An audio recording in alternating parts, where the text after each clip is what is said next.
Josh, how was practice today? It's a good practice. Good practice? Yeah. We're good. Yeah, it was nice. Weather was perfect. Now, I know some things you're always you're your own critic, right? And completion percentage, I know that's something that stuck out to you a lot last year. But these past 2 games, your completion percentage has been on fire.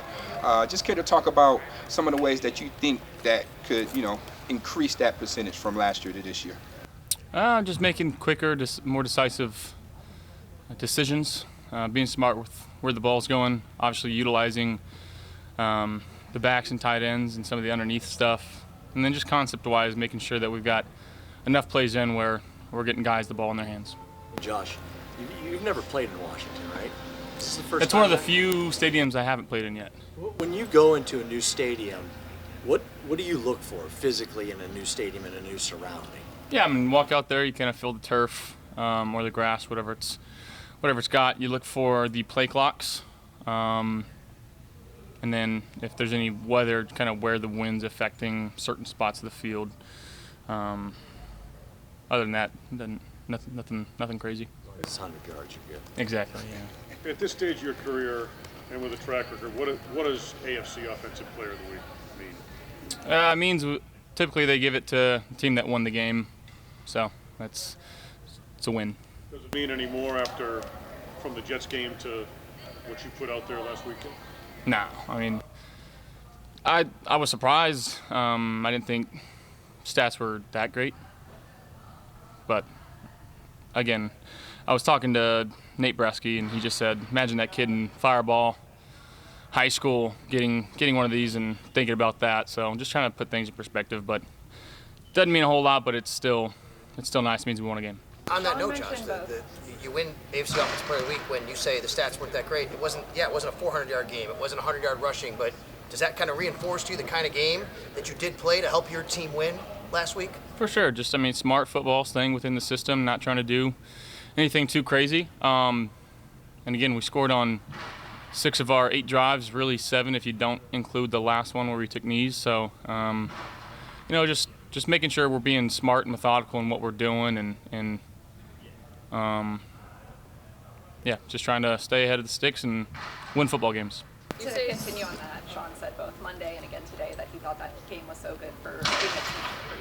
What have you kind of taken from that game, maybe particularly having it after this week? Again, just going against a good front, making sure we're getting the ball out and getting our guys in space and forcing those interior D linemen to move around the field, tire them out just a little bit, and just making sure we're spreading the ball around fairly evenly and just being two-dimensional. You mentioned front, this Washington front as good as there is in the league. You played them a couple years ago.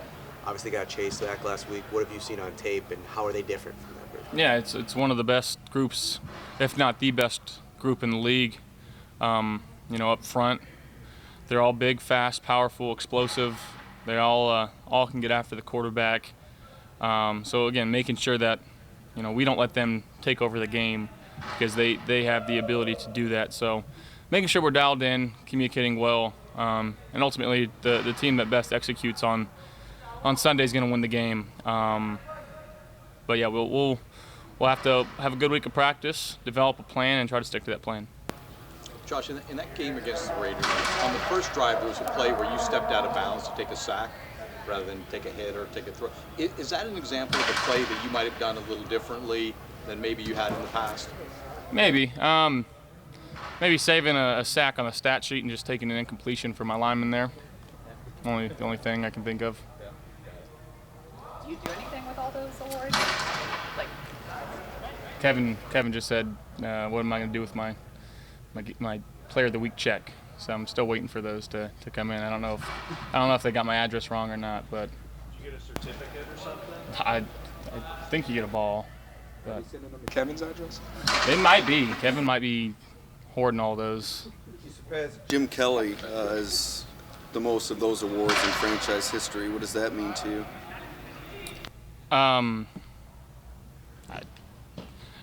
It doesn't mean all that much, guys.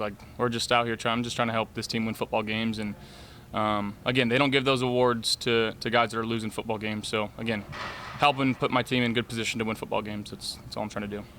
Talk a little bit about the variety of skills and experience that you have in the backfield behind you on this team.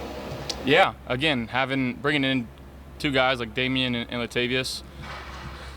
Latavius is he's getting up there in age. You know, he's played a long time in this league. He's been through a lot of different systems, a lot of different places, played with a lot of different guys. So he's got a lot of smarts to him, and you know, to have his experience in the backfield, it shows. It doesn't just show when he's on the field. You know, when he's in the room talking with a young guy like James and Damian, obviously been in the league a little bit longer than James.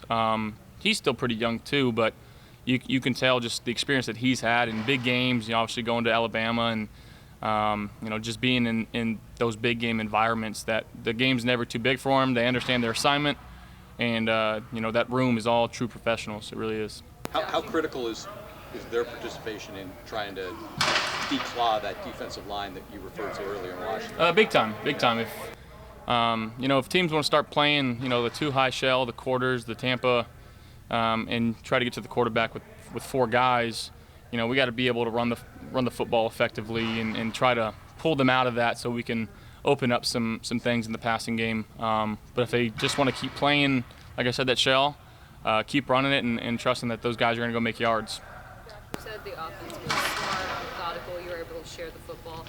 Is there a way to kind of continue that momentum? How do you build off that now heading into the week 3? Again, I think last week, just in practice and how we approached it, the communication that we had as an offense, as a staff, it was very open, it was very honest, and just making sure that we're staying on top of those things and trying to take the same approach every week.